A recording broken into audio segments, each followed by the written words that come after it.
एक डॉक्टर अपना बदला लेने के लिए एक लड़के को किडनैप करके सर्जरी से उसको लड़के से लड़की बना देता है। लेकिन आखिर उस लड़के ने ऐसा क्या कर दिया था, चलिए जानते हैं। तो कहानी की शुरुआत में हमें रॉबर्ट नाम के एक प्लास्टिक सर्जन को स्पेन की एक लोकल यूनिवर्सिटी में लेक्चर देते हुए दिखाया जाता है, जहां रॉबर्ट बता रहा था कि पूरी दुनिया में अभी तक सिर्फ 9 फेस ट्रांसप्लांट हुए हैं और उन 9 में से 3 फेस ट्रांसप्लांट सर्जरी में उसने हिस्सा लिया है। लेक्चर के बाद घर जाते समय वो एक हॉस्पिटल के सामने रुकता है और एक एम्प्लॉय को रिश्वत देकर ब्लड का एक बैग लेता है। दरअसल रॉबर्ट अपने घर पर वैरा नाम की एक औरत पर इलीगल एक्सपेरिमेंट कर रहा था, जिसके बारे में उसने किसी को नहीं बताया था। रॉबर्ट ने वैरा को अपने घर के कमरे में बंद कर रखा था। वैरा हमेशा ही एक फुल बॉडी सूट पहने रखती थी। उसके पास उस बंद कमरे में करने को कुछ नहीं होता था, इसलिए वो खुद को बिजी रखने के लिए योगा करती, किताबें पढ़ती और अपने कपड़ों को फाड़कर ड्रामी डॉल्स बनाती, जहाँ घर पर एक गूंगी औरत समय समय पर उसके लिए खाना लेकर आया करती थी। इसके अलावा अगर वैरा को किसी और चीज की भी जरूरत पड़ती तो वो रूम में लगे वॉइस कम्युनिकेटर के जरिए रॉबर्ट की मां मरेलिया से मांग लिया करती थी।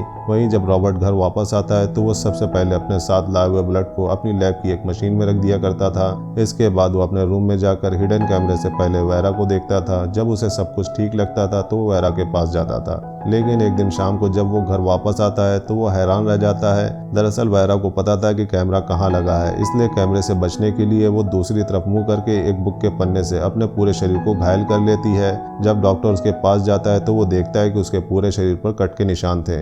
वो तुरंत वैरा को अपने प्राइवेट ऑपरेटिंग रूम में लेकर आता है और उसका इलाज करने लगता है। तभी वैरा रॉबर्ट से कहती है कि इस पिंजरे में रहने से अच्छा मैं मरना पसंद करूंगी। डॉक्टर उसका ट्रीटमेंट करते वक्त मन ही मन सोचता है कि अगर वो सच में मरना चाहती तो उसके जख्म किसी और जगह पर होते। इसके बाद रॉबर्ट आर्टिफिशियल स्किन बनाने का एक ऐसा एक्सपेरिमेंट शुरू करता है जिसमें उसे जानवरों के खून की जरूरत थी और सरप्राइजिंगली कुछ दिनों के बाद उसका ये एक्सपेरिमेंट कामयाब हो जाता है और अब रॉबर्ट आर्टिफिशियल स्किन का इकलौता इन्वेंटर बन गया था। इस स्किन की खासियत ये थी कि इसे ना तो कोई कीड़ा काट सकता था और ना ही ये आग से जल सकती थी। यहाँ पर रॉबर्ट आर्टिफिशियल स्किन को वैरा की नेचुरल स्किन से रिप्लेस करते हुए उससे कहता है कि अब उसकी स्किन को कभी भी चोट नहीं लगेगी और ना ही उसकी स्किन को मच्छर काटेंगे। लेकिन वैरा को इस स्किन से बहुत बुरा लगता है। अब थोड़े दिनों बाद रॉबर्ट इस आर्टिफिशियल स्किन को ऑफिशियली एक मेडिकल सिंपोजियम में प्रेजेंट करते हुए एक झूठा दावा करता है कि वो जानवरों पर स्किन के एक्सपेरिमेंट को करने में सक्सेसफुल हो गया है, जबकि उसने ये एक्सपेरिमेंट वैरा पर किया था। वो बताता है कि इस स्किन को कभी भी मलेरिया जैसी गंभीर बीमारी नहीं हो सकती। यहाँ रॉबर्ट अपनी स्किन इन्वेंशन का नाम अपनी वाइफ के नाम पर सिंड्रेला रखता है, जो कि एक कार एक्सीडेंट में मर गई थी। उसका लेक्चर खत्म होने के बाद उस ऑर्गेनाइजेशन का प्रेसिडेंट उसे अलग ले जाकर पूछता है कि आखिर उसने इस आर्टिफिशियल स्किन को इतना हार्ड कैसे बनाया कि ये स्किन मलेरिया से भी सुरक्षित है, क्योंकि ऑर्गेनाइजेशन के प्रेसिडेंट को वो स्किन नॉर्मल स्किन से कुछ अलग लग रही थी।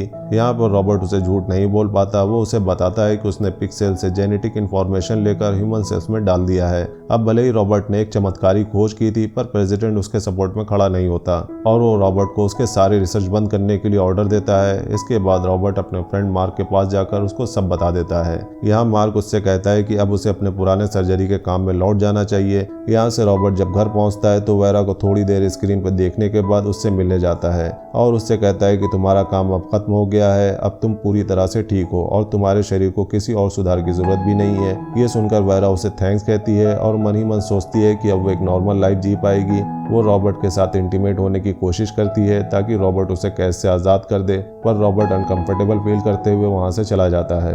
अब अगले दिन मरेलिया रॉबर्ट को वैरा के बारे में कहती है कि वैरा बहुत खतरनाक है, इसलिए तुम्हें उसे मार देना चाहिए। लेकिन रॉबर्ट मरेलिया की बात को इग्नोर करता हुआ उससे कहता है कि घर के बाकी सारे नौकरों को काम से निकाल दो, क्योंकि अब उन्हें इतने सारे लोगों की जरूरत नहीं है। रॉबर्ट और सारे नौकरों के वहां से जाने के बाद टाइगर का कॉस्ट्यूम पहने एक आदमी आकर दरवाजे की घंटी बजाता है, जो कि मरेलिया का बेटा जीका था। जीका अपना बर्थ मार्क कैमरे में दिखाकर अपनी पहचान देता है। तभी मरेलिया बाहर आकर उसके घर के अंदर जाने से मना करती है, क्योंकि वहां विजिटर्स के लिए आना मना था। लेकिन जीका जबरदस्ती घर में घुस जाता है। यहाँ मलेरिया ये सोचकर उसे कुछ नहीं कहती कि वो जीका को किचन में बैठा लेगी। यहाँ किचन में वो जीका को कुछ खाने के लिए देती है। इस टाइम टीवी पर एक ज्वेलरी शॉप में डकैती की खबर दिखाई जा रही थी, जिसे देखकर मलेरिया समझ जाती है कि जीका यहाँ उससे मिलने नहीं बल्कि पुलिस से छुपने के लिए आया है, क्योंकि उसके कॉस्ट्यूम की वजह से पुलिस उसे कार्निवल की भीड़ में पकड़ नहीं पाई। तभी जीका मलेरिया से कहता है कि मैं चाहता हूँ कि रॉबर्ट मेरे चेहरे की सर्जरी करके मेरा चेहरा बदल दे, ताकि कोई भी मुझे पहचान ना पाए। जिसमें मलेरिया उससे कहती है कि रॉबर्ट कभी भी ऐसा नहीं करेगा और जल्दी उसे वहां से जाने को कहती है। इसके बाद जीका किचन में अल्कोहल ढूंढने लगता है। तभी अचानक उसकी नजर सिक्योरिटी कैमरा पर पड़ती है, जिसमें उसे वैरा योगा करती हुई दिखाई देती है। वैरा का चेहरा देखकर वो उसे पहचान जाता है और सोचता है कि आखिर वो यहाँ कैसे है, क्योंकि वो तो मर चुकी थी। यहाँ पर मेरेलिया किचन में छिपी हुई गन निकालकर जीका को वहाँ से जाने के लिए कहती है, पर जीका उस पर कूदकर उसके हाथ से गन छीन लेता है और उसे चेयर से बांधकर ऊपर वेरा के रूम में जाने लगता है। लेकिन वेरा के रूम का डोर लॉक देखकर वो वापस अपनी माँ के पास आता है और उसे धमकाते हुए उससे चाबी लेता है। पर जैसे ही वो डोर खोलता है तभी वेरा अपने सेल्फ डिफेंस में उसे एक किक मारती है। यहाँ वेरा उसकी पकड़ से खुद को छुड़ाने की बहुत कोशिश करती है, पर जीका उससे ज्यादा ताकतवर था, इसलिए वो उस पर कंट्रोल पाकर उसे उठाकर बेड पर ले जाता है और वहाँ वो वेरा के साथ जबरदस्ती करने लगता है। इसी बीच अचानक रॉबर्ट घर वापस आ जाता है। तभी वो सिक्योरिटी कैमरे में सब कुछ देख लेता है और गुस्से में अपनी गन निकालकर वेरा के रूम में जाकर जीका को शूट कर देता है। ये देखकर मेरेलिया सोचती है कि काश वो वेरा को भी मार डालता। इसके बाद रॉबर्ट जीका की बॉडी को ठिकाने लगाने के लिए वहां से ले जाता है। तब मेरेलिया वेरा को रॉबर्ट और जीका के बारे में बताती है कि वो दोनों नाजायज भाई थे। वो वेरा को कहती है कि जीका उसे एक नौकर से हुआ था, लेकिन जब वो पेट में था तो वो नौकर उसे छोड़कर चला गया। वहीं रॉबर्ट उसे अपने पुराने मालिक से हुआ था। उसके मालिक ने उससे उस बच्चे को लेकर अपनी बांझ पत्नी को दे दिया और सबसे यही कहा कि उसकी पत्नी ने उस बच्चे को जन्म दिया। इस तरह कानूनी तौर पर वो दोनों ही उसके पेरेंट्स थे, पर मेरेलिया के दिल में रॉबर्ट के लिए ममता थी, इसलिए उसने उसका पालन पोषण अपने हाथों से किया। यहाँ पर वेरा मेरेलिया से पूछती है कि जीका को ऐसा क्यों लग रहा था कि वो मुझे जानता है, तो मेरेलिया उसे बताती है कि वो रॉबर्ट की पत्नी सिंड्रेला जैसी दिखती है। यहाँ पर वो वेरा को यह भी बताती है कि जीका की परवरिश अपनी माँ से दूर सड़कों पर हुई थी, इसलिए वो बिगड़ गया और एक दिन वो अचानक पुलिस से बचने के लिए घर आया और अपनी माँ से मदद मांगने लगा। पर तभी सिंड्रेला ने उसे देख लिया और पहली नजर में ही उसे उससे प्यार हो गया और कुछ दिनों बाद वो दोनों घर से भाग गए। बदकिस्मती से उनकी कार का एक्सीडेंट होने की वजह से जीका तो बच गया, लेकिन सिंड्रेला का चेहरा बुरी तरह से जल गया। तभी रॉबर्ट किसी तरह सिंड्रेला को गोद में उठाकर घर ले आया और उसने घर के सारे मिरर्स को छुपा दिया, जिससे सिंड्रेला अपना जला हुआ चेहरा ना देख सके। अब एक दिन सिंड्रेला अपनी बेटी को बाहर गाना गाते हुए सुनती है और उसे देखने के लिए खिड़की की तरफ जाने लगती है कि तभी उसे खिड़की के शीशे में अपना चेहरा दिख जाता है, जो जलने की वजह से काफी डरावना हो चुका था।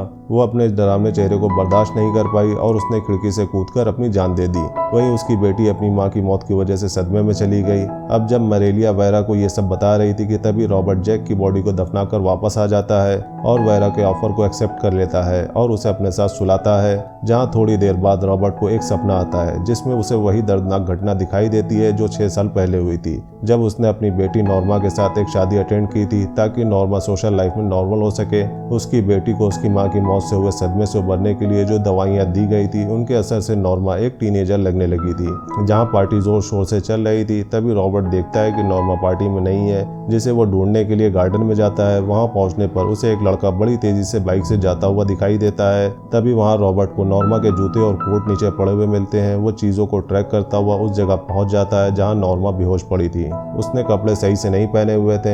यहाँ पर रॉबर्ट को ये समझते देर नहीं लगी कि उस बाइक राइडर ने नॉर्मा के साथ क्या किया है। अब जैसे ही नॉर्मा को होश आता है तो अपने फादर रॉबर्ट को अटैकर समझकर जोर जोर से चिल्लाने लगती है। इसके बाद प्रेजेंट में हम देखते हैं कि वेरा भी सपने में उसी घटना को देखती है। वो देखती है कि विंसेंट नाम का एक यंग लड़का अपनी माँ के साथ एक ड्रेस शॉप में काम कर रहा है। एक दिन वो एक पार्टी अटेंड करता है। अचानक पार्टी में विंसेंट नॉर्मा को देखकर उसके साथ फ्लर्ट करने की कोशिश करने लगता है। वो उसे गार्डन में ले जाता है जहां नॉर्मा को गार्डन में काफी गर्मी लग रही थी, इसलिए वो अपना कोट और जूता उतार देती है। लेकिन विंसेंट को लगता है कि नॉर्मा उसे सिग्नल दे रही है, जिससे वो उसे पेड़ के नीचे ले जाकर उसके साथ क्लोज होने की कोशिश करता है। शुरू में तो नॉर्मा को बुरा नहीं लगता, पर जैसे ही शादी के बैंड में खास गाना बजने लगता है तो वो जोर जोर से चीखने लगती है। दरअसल ये वही गाना था जिसे वो अपने बचपन में गाती थी और जिसके कारण उसकी माँ की मौत हो गई थी।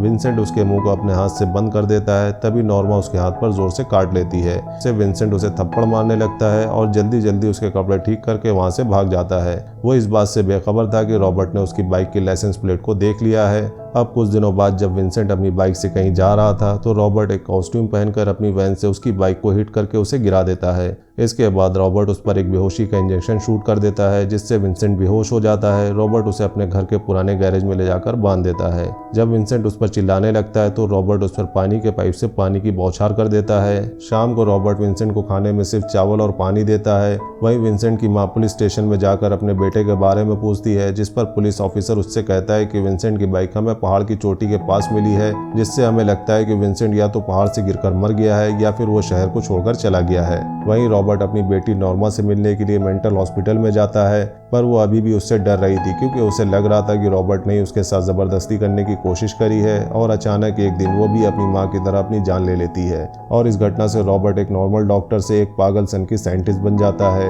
अब नॉर्मा के फ्यूनरल के कुछ दिन बाद वो घर आकर विंसेंट के सारे बाल और दाढ़ी शेव कर देता है। इसके बाद वो उसे बेहोश करके उसको अपने ऑपरेटिंग रूम में ले जाकर मार्क और अपने 2 साथी डॉक्टर की मदद से विंसेंट की जेंडर चेंज सर्जरी कर देता है। यहाँ रॉबर्ट अपने साथी डॉक्टर्स को कन्विंस करने के लिए उनको नकली पेपर्स दिखाता है, जिसमें लिखा होता है कि पेशेंट क्लिनिक इसलिए नहीं जाना चाहता क्योंकि वो इस चीज़ को गुप्त रखना चाहता है, जिससे डॉक्टर उसकी बात पर बिलीव कर लेते हैं। अब कुछ घंटे बाद जब विंसेंट को होश आता है तो वो खुद को एक बंद कमरे में अकेला पाता है। तब से ही वो रॉबर्ट के घर में एक कैदी का जीवन बिताने लगता है और उसे अपने प्राइवेट पार्ट का भी ख्याल रखना होता है, जिससे कि वो जल्दी ठीक हो जाए। अब जैसे ही उसके प्राइवेट पार्ट वाला एरिया हील हो जाता है, उसके बाद रॉबर्ट उसके शरीर को और ज़्यादा औरत का लुक देने के काम में जुट जाता है। वो उसे औरत जैसी चेस्ट और हाई पिच वाली वॉइस भी देता है और तब विंसेंट फुल बॉडी सूट पहनने लगता है क्योंकि रॉबर्ट का ख्याल था कि इससे उसकी नई स्किन सुरक्षित रहेगी और उसकी नई बॉडी को शेप देने में हेल्प मिलेगी। अब उस रूम में पहले दिन विंसेंट रॉबर्ट को हिट करके वहां से भागने की कोशिश करता है, पर रॉबर्ट ने इसके लिए पहले से ही तैयारी कर रखी थी। जब विंसेंट दरवाजा खोलने लगता है तभी रॉबर्ट अपनी गन लेकर उसे धमकाकर वापस रूम में जाने के लिए कहता है।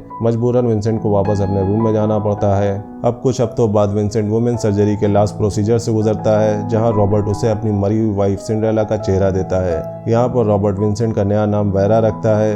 अब स्टार्टिंग के कुछ दिनों तक तो वेरा रॉबर्ट के दिए हुए कपड़ों को फाड़ती और मेकअप को बर्बाद करके रॉबर्ट का विरोध करती है। वह सिर्फ एक आईलाइनर को अपने पास रखती है, जिससे कि वो दीवार पर अपने साथ हुई इंसिडेंट को लिख सके। उस कमरे में उसके पास सिर्फ एक टीवी उसके मनोरंजन का इकलौता साधन था, जिसके जरिए वो योगा सीखती और अपने कपड़ों को फाड़कर ड्रामी डॉल्स बनाती। अब कुछ दिनों बाद रॉबर्ट अपनी मां मैरेलिया को घर बुलाता है ताकि वेरा की देखभाल के लिए एक औरत की जरूरत पूरी हो जाए। यहाँ से कहानी प्रेजेंट में आ जाती है, जहाँ पर रॉबर्ट और वेरा काफी खुशी खुशी रह रहे थे। अब एक दिन वेरा मैरेलिया के साथ शॉपिंग के लिए जाती है और जैसे ही वो दोनों घर से बाहर निकलते हैं तभी रॉबर्ट का दोस्त मार्क उससे मिलने आता है। मार्क उसे आज का न्यूज़पेपर दिखाता है, जिसमें कई लोगों के साथ विंसेंट के गुमशुदा होने की खबर छपी थी। अब क्योंकि मार्क ने ऑपरेशन के समय विंसेंट को देखा था, इसलिए वो वेरा को पहचान जाता है और वो रॉबर्ट से कहता है कि उसने उससे झूठ क्यों बोला। इस पर रॉबर्ट अपने ड्रॉअर से गन निकालकर उसे धमकाने की कोशिश करता है, पर तभी अचानक वहां वेरा के आ जाने से उनकी बातचीत रुक जाती है।